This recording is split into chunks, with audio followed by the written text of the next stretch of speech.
bienvenue dans une nouvelle vidéo où on va parler un peu fashion.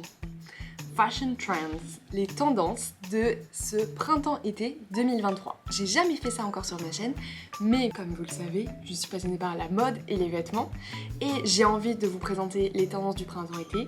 Certes, j'invite plutôt dans mes contenus normalement à consommer de manière réfléchie et on peut penser que les tendances c'est une façon de surconsommer, mais moi je le vois aussi comme une façon de s'inspirer, renouveler son dressing parfois avec des pièces auxquelles on ne penserait pas forcément, avec des nouveaux looks.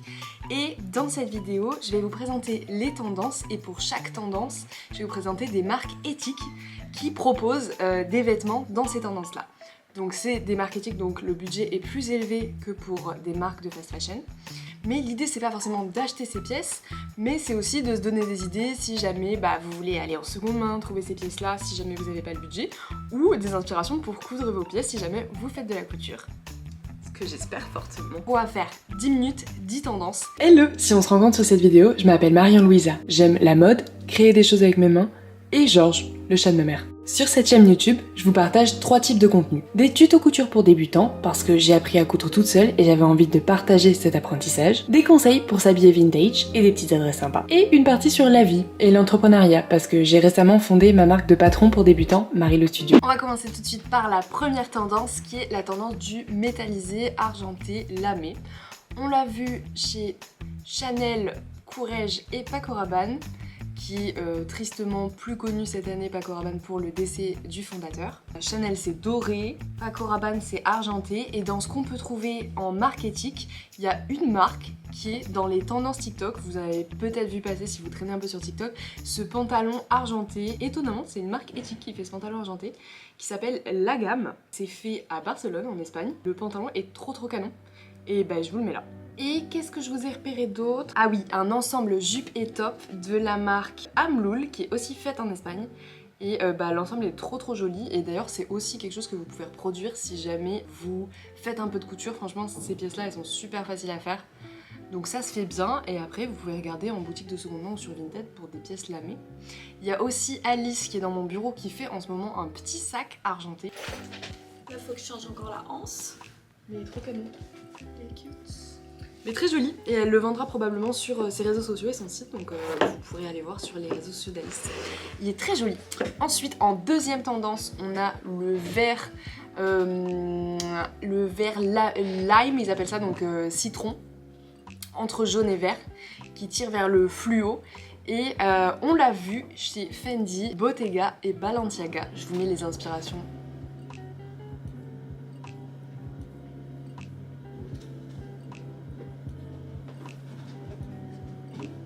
Et en marque éthique, je vous en ai trouvé 2 dans cette couleur. Le premier, c'est un pantalon qui est hyper joli par la marque Amloul, toujours celle que je vous ai montrée au-dessus. Et il y en a une autre marque qui est une maison de luxe. C'est assez cher, mais c'est vraiment très joli. Où les produits sont faits en France et en Italie, et ça s'appelle Molly comme marque. Et ils ont fait ce pull qui est avec des petits détails sur le côté. Je trouve les détails trop canons. D'ailleurs, si c'est même à reproduire en couture, c'est hyper joli. Sur les manches et sur le col, ils ont tout l'ensemble vert un peu de cette couleur. Trop beau. Ça peut aussi vous donner des petites idées. En troisième tendance, on a la transparence. On l'a vu chez Saint Laurent, Valentino et Ami. Donc là, vous voyez sur les tendances qu'on voit là, c'est tout en transparence noire. Moi, je vous ai trouvé des pièces qui sont en transparence mais qui sont pas forcément noires. Il y en a une de Maison Cléo, qui est une maison française, qui est faite à Lille. D'ailleurs, j'avais fait une vidéo avec Maison Cléo, je vous inviterai à aller la voir par ici si ça vous intéresse de voir comment c'est fait. Fait en France, fait dans le nord de la France. Il y a ce petit haut qui est transparent mais du coup qui est plutôt bleu. De la marque Guimaguas, qui est une marque qui est faite en Espagne. Il y a ce haut là qui est le haut violet. Moi je le trouve vraiment super beau. En plus je le trouve hyper classe. La couleur elle est trop canon. Là avec un pantalon beige comme ça c'est trop beau. En troisième je vous ai mis un haut de la marque Musier. Donc c'est une marque, là le produit est fait en France. Je sais pas si tous leurs produits sont faits en France mais en tout cas celui-ci est fait en France. Et donc c'est un petit haut avec des lacets comme ça. Si vous faites un peu de couture, super facile à faire. Sinon pour la transparence vous pouvez en trouver très facilement en dépôt-vente, boutique de seconde main.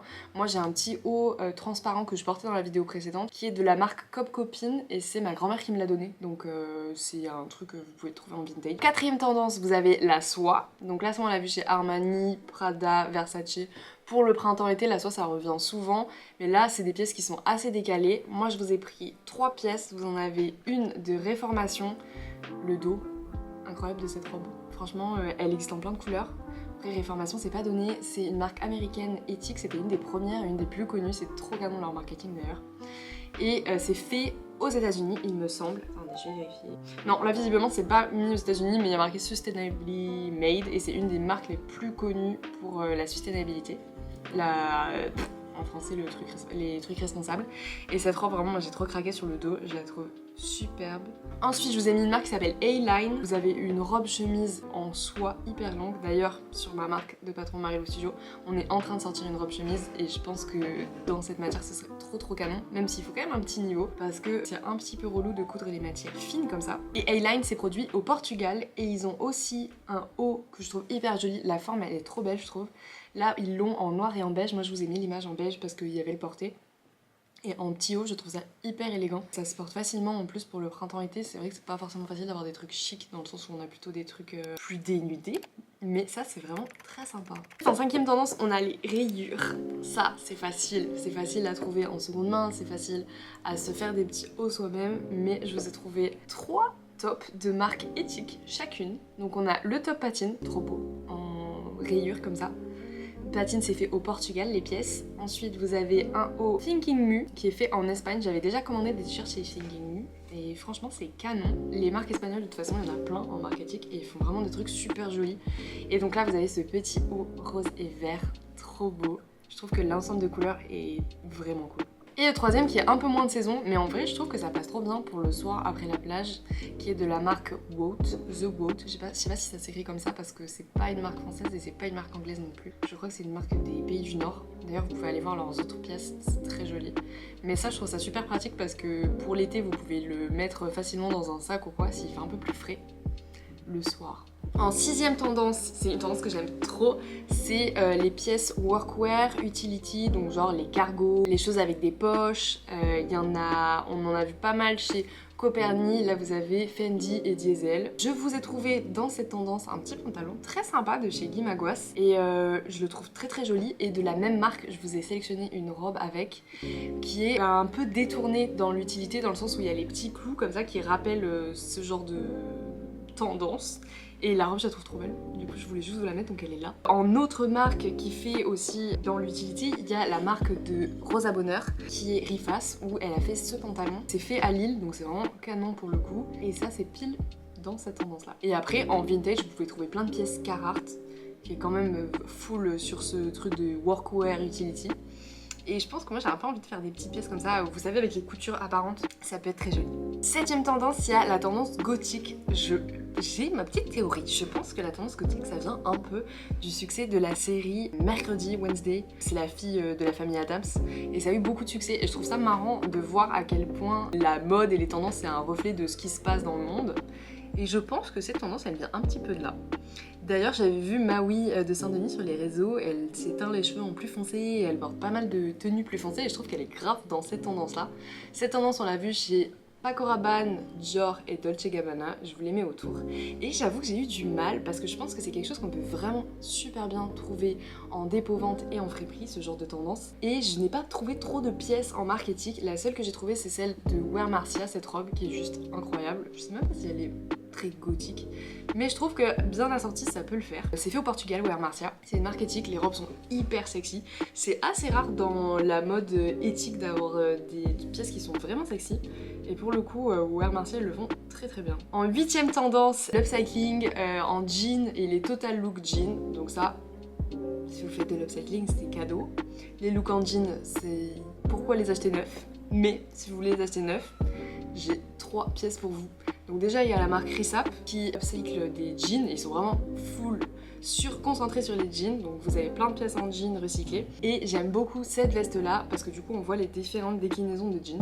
Je trouve ça très sympa. Risap c'est fait en France, c'est fait dans leurs ateliers. Patine, ils ont cette jupe en jean trop mignonne, ça me donne trop envie de, je sais pas si je me fais une jupe en jean ou si j'en trouve une. Mais cet ensemble jupe et là les photos qu'ils ont fait pour le shoot en full jean, je trouve ça trop beau.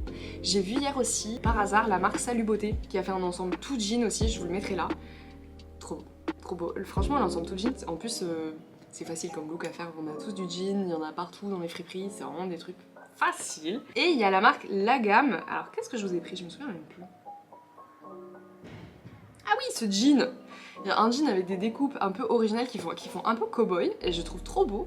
Je l'ai mis en plus dans la sélection de jeans. En 9ème et 10ème tendance, c'est franges. J'ai Michael Kors, Givenchy, Alaya, vous pouvez les voir par ici. J'ai pas trouvé de marque qui faisait des pièces avec des franges en ce moment. Alors si vous en avez, n'hésitez pas à me le dire ou à me les partager, franchement ça m'intéresse grave. Mais par contre, les franges, pareil, en friperie et en seconde main, c'est des pièces qui se trouvent super bien. Si jamais vous faites un peu d'upcycling, vous pouvez rajouter sur des vestes classiques un petit détail en franges, ça se met très bien. Et en dernière tendance, les fleurs en 3D, donc un peu en volume. On les a vues chez Bottega, Off-White et Loewe, donc vous les avez là.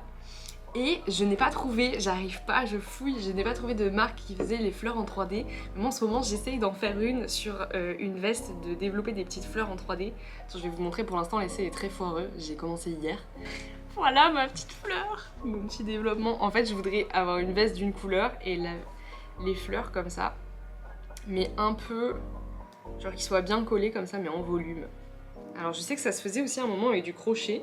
Et du coup voilà, je l'ai fourré, je lui ai mis du petit rembourrage, mais bon là elle est trop moche ma petite fleur. Mais affaire à suivre, franchement, je pense que je vous ferai une vidéo si j'arrive à faire cette veste avec des fleurs.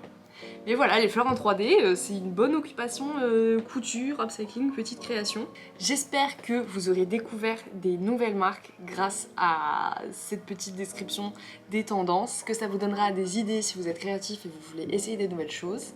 Et on se dit à la semaine prochaine. Bisous!